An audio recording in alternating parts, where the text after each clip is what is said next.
yoningizda $1000 dan kam pul bo'lsa, shu 3 ta restoranga kirmang. Birinchisi Ispaniyada joylashgan Sublimotion restorani kishi boshiga $2000 atrofida chiqadi. Bu restoran ovqat emas, haqiqiy emotsiya beradigan shou sotadi. Xona devorlari 360 gradus proyeksiya va aktyorlar, ofitsiantlar faqat siz uchun xizmat qiladi. Ovqatlariga keladigan bo'lsa, asosan ular kam molekulyar ovqatlar berishadi. Ko'rinishidan oddiy va haroratga moslashadigan kreslolardan foydalanishadi. Ikkinchi o'rinda Nyu-Yorkdagi Masa oshxonasi Amerikadagi eng premium yapon oshxonasi hisoblanadi. Narxini sirazi aytaman, kishi boshiga $1000 dan aylanadi. Pulinglar bo'lsa, borishni maslahat beraman, lekin video olishga ruxsat berishmaydi.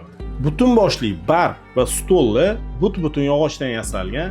Shuni hisobiga uning mebellarining narxi juda ham qimmat. 3-o'rinda Yaponiya Kyotodagi Kicho restorani. Oddiy ko'ringan bu restoranda kishi boshiga $600 dan aylanadi.